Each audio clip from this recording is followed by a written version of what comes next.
बुजुर्ग लोग हैं उनको जानते होंगे, बल्लाज मतोक को। उन्होंने एक लेख लिखा था और कुरान मजीद की कुछ आयतें दी थी।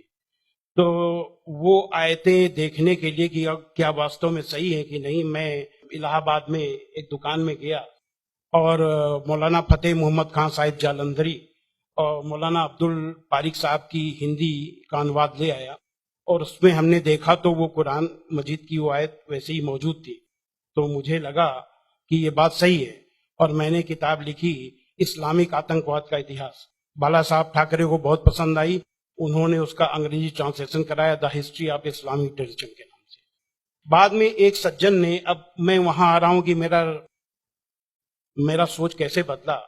मुंबई के एक व्यापारी ने मुझसे कहा कि स्वामी जी, आप जो काम कर रहे हो उसमें फंड की जरूरत है, फंड आपको नहीं मिल रहे, आप ऐसा करिए किताब इस्लाम पर लिखिए अमेरिका के लिए, कि वास्तव में इस्लाम से अमेरिका को खतरा है, तो आपको अच्छा खासा आपको वहां से रॉयल्टी मिलेगी, आपके सारे काम चल जाएंगे। लेकिन वो बड़ी किताब होनी चाहिए। उसको लिखने के लिए मैंने हजरत मोहम्मद सल्लल्लाहु अलैहि वसल्लम की जीवनी पढ़ी। जब जीवनी पढ़ी तो जो कुरान मजीद की आयतों को मैंने आतंकवाद से जोड़ा था कि इन आयतों की वजह से आतंकवादी बनते हैं, लेकिन जीवनी पढ़ने के बाद मुझे लगा कि ये आयतें आतंकवाद को रोकने के लिए हैं, आतंकवादियों को। सुभान अल्लाह। क्योंकि उनमें जो युद्ध का आदेश था वो आतंकवाद और आतंकवादियों के विरुद्ध था। तो मुझे लगा कि मुझसे बहुत बड़ी गलती हो गई, एक धर्माचार्य से ऐसी गलती नहीं होनी चाहिए। और वो गलती क्यों हुई? वो गलती का जिम्मेदार मैं नहीं था, उस गलती का जिम्मेदार अनुवाद करने वाला था, जिसने ये नहीं बताया कि आयत का मतलब कैसे समझें। किसी भी, हम यहाँ जो गैर मुस्लिम भाई होंगे उनको मैं बताऊं कि आयत का मतलब समझने के लिए जरूरी है कि आयत क्यों और किन परिस्थितियों में आई। ये जब जानेंगे तभी सही अर्थ मालूम होगा।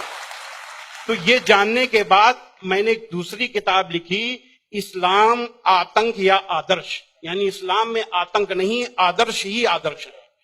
और इसका हम दूसरा उदाहरण और हम दे रहे हैं क्योंकि हमने एक दूसरी किताब भी लिखी है। एक बार मैं जा रहा था, अभी थोड़े दिन की बात है, तो एक सज्जन से मेरी बातचीत होने लगी। मैंने कहा इस्लाम में आतंकवाद है ही नहीं। तो उन्होंने क्या किया, अपने मोबाइल में दिखाया एक इंटरनेट से कि आज से 100 साल पहले ब्रिटिश पार्लियामेंट में एक भूतपूर्व जो प्रधानमंत्री विलियम ग्लैडस्टोन थे, उन्होंने कुरान मजीद को लहराते हुए उसके बारे में कुछ नेगेटिव चीजें कही थी। तो मुझे बिल्कुल अपनी बात याद आ गई कि जैसे मैंने गलत समझा वैसे विलियम ग्लैडस्टोन ने भी गलत समझा, और उसके जिम्मेदार वो नहीं, अनुवाद करने वाले थे, क्योंकि उन्होंने सही अनुवाद उसको सही ढंग से एक्सप्लेन क्यों नहीं किया। तो मुझे लगा कि अब इस पर भी एक किताब लिखने की जरूरत है। तो मैंने एक दूसरी किताब लिखी है, कुरान जीने की कला। वो अंग्रेजी हिंदी में है, वो छप चुकी है जामिया नगर में जो जमात इस्लामी के मरकज से छपी है। अंग्रेजी में इस्लाम एंड आर्ट ऑफ लिविंग के नाम से अंग्रेजी में भी छपेगी। अब इन सारी चीजों जो मैंने इस्लाम को देखा, कुरान को देखा, उसके हिसाब से मैं एक छोटे से निष्कर्ष पे पहुंचा कि इंसान में इंसानियत लाने के तरीके का नाम इस्लाम है। और ये जुमला नहीं है, ये जुमलेबाजी नहीं है कि मैं अपने तरफ से मैंने कोई एक मुहावरा कह दिया, एक जुमला फेंक दिया। ये बात दलील के साथ मैं बताऊंगा, और मैंने दलील के साथ देखा है। ये इंसानियत के दुश्मन है, काम, क्रोध, मद, लोभ, मोह, ये दुश्मन है। और कुरान मजीद में इन सब के लिए बहुत ही बड़ी बुराई बताया गया है और रोक लगाई गई है। पहले एक चीज हम काम को ले लेते हैं। काम यानी कि किसी भी महिला को, किसी भी औरत को अपनी बीवी को छोड़ करके, और दुनिया की जितनी महिलाएं हैं उनको अपनी मां, बहन, बेटी समझना, ये कुरान में बहुत ही सख्ती से पालन करने के लिए कहा गया है। अभी तक आप लोगों ने देखा होगा कि जो गैर मुस्लिम भाई हो सुने कि किसी भी मर्द को देख करके औरत को अपनी निगाहें नीची कर लेना चाहिए, लेकिन कुरान का क्या हुक्म है? कुरान के सूरा 24 आयत नंबर 30 में है, ऐ मोहम्मद मोमिनों से कह दो कि वे अपनी गैर जो भी महिलाएं हैं, जो उनको देख करके अपनी निगाहें नीची रखा करें और अपनी शर्मगाहों की हिफाजत करें। यानी जब सुभान अल्लाह, मर्द जब अपनी पत्नी के सिवा किसी को देखे तो आंख न मिलाए उससे, अपनी निगाहें नीची कर ले और मर्यादा में रहे। ये पुरुष के लिए ये बनाया गया नियम, और यही नियम औरत के लिए भी, दोनों के लिए वही नियम बनाए गए। ये नहीं कि केवल औरत के लिए। कहते हैं कि इस्लाम में औरत को दबाया जाता है, लेकिन मर्द के लिए कितना सख्ती से नियम बनाया गया। तो ये काम के लिए कितनी सख्ती की गई। क्रोध, गुस्सा के लिए सबसे पहले गुस्सा का तरीका इस्लाम में इतना आसान बताया गया कि देख करके मैं सबसे ज्यादा प्रभावित हुआ। कहा जाता है अगर किसी का रुक जाए तो वो पूरा संत बन गया, साधु बन गया। और कितना बढ़िया तरीका इस्लाम में बताया गया, कुरान में बताया गया है कि माफ कर दो, किसी के गुनाहों को माफ कर दो, और जब माफ कर दो तो गुस्सा खत्म। और सबसे पहले ये हुक्म दिया गया पैगंबर को। सूरा 7 आयत नंबर 199 में हुक्म आया कि ऐ मोहम्मद, माफी का तरीका अपनाओ और भलाई का हुक्म देते रहो और अज्ञानियों से किनारा कर दो। सबसे पहला माफी का हुक्म अगर आया तो अपने पैगंबर के लिए आया।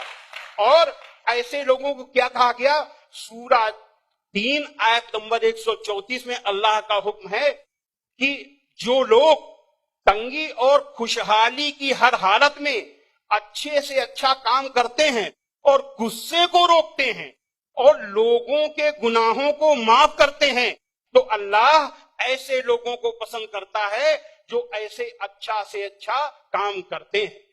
हजरत मोहम्मद सल्लल्लाहु अलैहि वसल्लम पर कुरान उतरने के बाद आपके दिल में उतर गई, दिल में उतरने के बाद आपके कर्मों में उतर गई। आपके एक एक कर्म कुरान में अल्लाह के हुक्म के अनुसार हुआ करते थे। आपने पहले खुद अपने आचरण में लिया, अपने अखलाक में लिया, तब दूसरों को बताया। फतेह मक्का के दिन वो अबू सुफियान जो आपके खिलाफ मक्का की एक एक लड़ाई में आपके खिलाफ नेतृत्व करते थे, जब वो सामने पड़े फतेह मक्का के दिन, तो हजरत मोहम्मद सल्लल्लाहु अलैहि वसल्लम ने कहा कि आज अबू सुफियान को माफी, और जो अबू सुफियान के घर में दाखिल हो जाए उसे भी माफी। आज जो अपने घर के दरवाजे बंद कर ले उसे माफी, जो मस्जिद में चला जाए उसे भी माफी। अब आप सोचिए, जिस मक्का में कदम कदम पे आपका विरोध था, कदम कदम पे आपके रास्ते पे रोड़े अटकाए गए, और जो 10,000 लोगों की फौज के साथ आप जब पहुंचे तो किसकी हिम्मत थी कि सामने होता। सारे के सारे लोग छिप गए। जब हजरत मोहम्मद सल्लल्लाहु अलैहि वसल्लम ने देखा कि कोई नहीं दिखाई दे रहा, तो बहाना बनाया माफी देने का। ये बहाना क्या बनाया कि जो यहाँ चला चुप जाए उसे माफी, जो वहां चुप जाए उसे माफी, जो वहां चुप जाए उसे भी माफी। यानी किसी न किसी बहाने सबको माफी, माफी, माफी और माफी। माशाल्लाह। स्वामी जी, आपको रोकना मेरे दिल में क्या है, ख्वाहिश तो नहीं है, मगर मैं पैनल डिस्कशन कंडक्ट कर रहा हूं अभी, इसलिए आपसे एक सवाल भी मैं करूंगा। मैं समझ रहा हूं आपके जो रिसर्च बहुत डीप है, फिर भी एक सवाल मैं आपसे पूछना चाहूंगा। अभी आपको ये रिसर्च होने के बाद क्या आपको ये लग रहा है कि मुसलमान जो आजकल के बहुत सारे मुसलमानों जो है वो खुद जितना आपने रिसर्च किए अक्सर लोग रिसर्च नहीं करें, क्या ये एक वजह हो सकता है? मेरे हिसाब से मैंने जो भी मसाइल यानी समस्याएं दुनिया में देखी हैं, उन सारी समस्याओं का पॉजिटिव हल कुरान मजीद में मौजूद है। बस देखने की जरूरत है। जो ईश्वरी किताबें होती हैं वो बहुत ही रहस्यमयी होती हैं, उनको समझना आसान काम नहीं है। उसके लिए तन और मन दोनों की पवित्रता चाहिए। केवल शरीर नहाया धोया न हो, केवल शरीर की को पाक करने की ही केवल जरूरत नहीं है, मन को भी पाक करने की जरूरत है। जब शरीर और मन से पाक होकर के आप देखेंगे तो उसका राज समझ में आएगा। आपकी हर समस्या का हल कुरान मजीद में मिल जाएगा। और उसी नजरिए से आज का मुसलमान कुरान मजीद को नहीं देख रहा, इसीलिए समस्याएं पैदा हो रही। Thank you